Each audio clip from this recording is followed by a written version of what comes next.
shit too. You all was the one ever since my hair was me and my brothers be ballin' like all three. I can never leave my brother Mario Luke. I can tell the weather, but I can feel it in the air, rain coming soon. Oh, they talking hot, cool, and more vibe. Making sure I on the block, no shampoo to the metal. What the heck is going on with y'all? It's your boy Heck, and I'm welcoming you back to the Wat.Da.Hecpodcast, where basketball's at heart and of course our canvas. In this episode, I want to first things first. This video should be dropped by Halloween, so I want to say Happy Halloween to y'all, to those who celebrate, and if not, it's perfectly fine. I hope y'all get all the candy y'all want. As y'all may or may not know, this video and the Tyrese Maxey video is recorded in the same day, so if I sound a little bit under the weather, that's why. But hey, as I always say, greatness can't be stopped. Can't stop, won't stop. Gotta get this grind for the people who rock the block. Nobody said that. I just made that shit. I just made that up at the top of my head. So we're gonna go over, today we're gonna go over Poalo Banchero's 50-point game. He dropped 50, 13, and 9 against the Pacers. This was his career high in his first 50-point game. And we're going to see a lot about how good Poalo Banchero is going to be. But let's just be honest, the sky's the limit for him. And honestly, the Magic team was a solid team with a lot of young guards. And I think if they can sit there and develop, this team can make a deep playoff run. They just need to have a star that can lead them. And I think Poalo Banchero is that star that can lead them. But anyway, before we get started, like, share, subscribe. You already know the drill.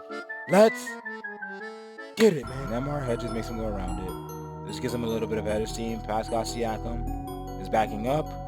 When you're backing up, you cannot stop the jump shot. So he's attacking, get him to back up, goes into his spot, rises up and shoots. Good shot. So normally I do a lot of film plays on guards. This is really gonna be interesting to see him go over forward. He goes right. He's a pick and roll. He goes for a roll. His man's containing. He gets the ball back. He cuts him off too hard. Good Euro step, good to the front of the rim.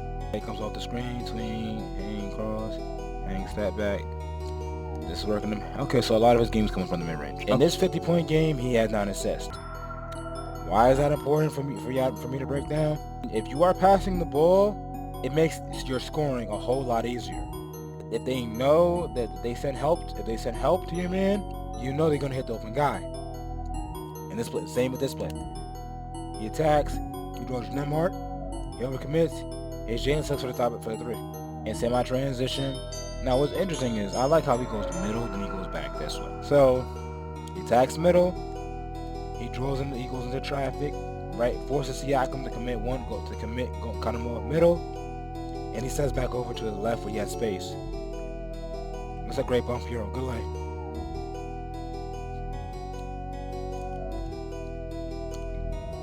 Damn, that is tilting. I'm not gonna hold you. This play right here is just unfortunate. If you ever wonder why I always say know where everybody else is on the court, this is why. Jalen Suggs does a step back, tries to go to step through. He sees that, sends his you know what to Kingdom Come. The problem is Kingdom Come was too close and it was his teammate. Sure enough, sends it back, blocks the cuts at Paolo. Paolo gets the rebound. He has Wendell wide open right in front of the block. Good lane. I've been so mad. High pick and roll. As he's back in the big in space. Cross. Bump. 1, 2. On his head! That's a good move. He's posting him up. First things first. He sees the whole entire court. His blind spot on the sideline. He knows nobody can get to this side right here. He sees him. Nothing's there. He sees him. Next thing. Pound. He sees the space that he wants to get to, which is the space right here. He has a low pickup. Gets to that space, rises up and shoots the ball. Good shot. Okay. This is a scram switch. I went over this in the previous episode. I'm going to go over this again. A scram switch is when you have an obvious matchup in the post, so you send 2 to get the matchup out of there.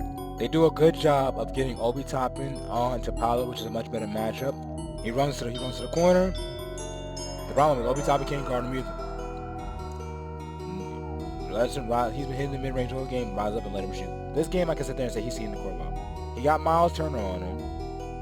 But they're helping. If he's drawing 2, that means somebody's wide open. Ron's is open in the corner, so he spins middle because he sees McConnell. He recomposes himself. He sees Wagner is wide open. Good pass. Whenever you see somebody doing a move 3 times, which Paolo did right here, which was pound, hang, in and out, hezzy, hezzy step through. The first one was see how he read this was a dummy. The second one was to get closer, and the third one was the finally one he's gonna shoot it. This is a good shot. Problem is Siakam could know he's shooting it, but he's in no man's land because if he flinches early, it's a blow by layup. So you kind of have to live with the mid-range jumper. But the problem is he's hitting this game. I'm gonna be honest with you.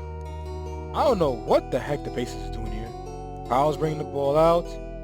Tyrese Halliburton originally wanted to pick him up, but he seen Siakam was here. Siakam is too far, and he leaves the ball and leaves him for a wide open three. Triggered alert. Y'all not serious, right? They are not serious. So the 2 times you should not be giving up easy baskets is on out of bounds plays, right, where the ball goes out underneath the rim on this side, and made baskets. They check the ball up. You're telling me nobody's back there playing defense, bro? They're so lucky I'm sick for this effort, because that would have made me actually want to throw up. And come on, bro. The cold people breakdown. Do you hear me shaking my head? Triggered alert. Sit there and, oh my goodness. I know what led me to get sick. It's me watching the Indiana's Pacers play. Cause what the f is this? Oh my goodness. Oh my goodness. He's been scoring the whole entire game. You gonna sit there and watch the guy walk into a 3, bro? Says this is a good screen by Wendell. He says a flare screen. He goes into space. Catches it. Now he's in rhythm. Yeah, you gave him 3 freebies. Of course he's gonna hit that one. I'm gonna go first. Alright, first things first, Paolo, what the hell was that? He gets a pass because he's cooking. Makes a bad pass, try to throw it a lob is bad. Lesson number 1, we'll keep track of where everybody else is on the court, because Miles Turner grabs the ball, not paying attention, his eyes is focused on the next thing and not securing the ball. Sure enough, he brings that joint down. Chicken strips. And good lay. Okay, I can understand how you got this here. So, this is a trick about playing passing lanes. One or two things happen. Either Halliburton didn't see him, and he threw this pass, he thought he was wide open, or Halliburton did see him, and he tried to sit there throwing no look, so that way he wouldn't peep where the ball is going. Sadly, but Paolo is in this passing lane, and this pass is extremely dangerous. The right pass may have been an overhead pass to the corner, but he's already airborne. This is more of a bad decision, but hey, they happen. It's hard for me to nitpick on Tyrese Halliburton with this play right here. That's revisionist history. They don't have. I have a pause button and a rewind button. Sure enough, he steals the ball, runs to the floor. His teammates lead out early. Good lay. First things first. He's making his money out this mid-range area right here. It goes to show you how the mid-range is not a dying art in the NBA, and you should work on him. He doesn't overstep. He does a pound, gets them going backwards. Great separation, rises up and shoots the ball. Good shot. Now this is where being in the weight room. Brings the ball down. He picks him up early. Screen comes. He rejects the screen. He's right. He's going downhill. Excuse me. I lift. What I want you to start paying attention is look at how he keeps the ball high. He keeps the ball protected. He may have cracked him in here. We don't know. It's basketball. It is unintentional. He goes, rises high, lays the ball up. Good take. He needs an ice pack. Off his rebound, these easy buckets. Breaks the ball out. Passes to Paolo. Paolo goes at his chest. 1, 2. They go the foul. Good lay. To wrap this video up, what more to say? Poalo Banchero is tough. He's the future. He's next up. There's a couple things I want to go over with I've seen that I liked. One, his game is primarily mid-ranges. He can stretch out and shoot the 3, but his game is primarily mid-ranges and range. One thing I like about shooting mid-ranges, it's very easy to be consistent with mid-ranges because it's not that far of a shot. The 3 ball comes and goes, but the mid-ranges, if you're very consistent at getting, if you know what you're looking for, it's very easy to get to the mid-range. 2, Poalo Banchero is only 21. He's only going to get better. The Magic got a good one in him. Just give him some time to develop. and give him some time to really learn how to play the position. Because I'm gonna be real, I don't think it's gonna be his last 50-point game. I think we only scratching the surface with him. And 3, I want to see how this Magic team does. Because whatchamacallit, I know Villen said he had him as a top 4 seed, but I want to see how well they play. I think this team needs time, experience, and coaching, and that team should be a solid team. But anyway, thank y'all for tuning into the What the Heck podcast. Like, share, subscribe. I love y'all. I appreciate y'all. Y'all know the drill. We turned down.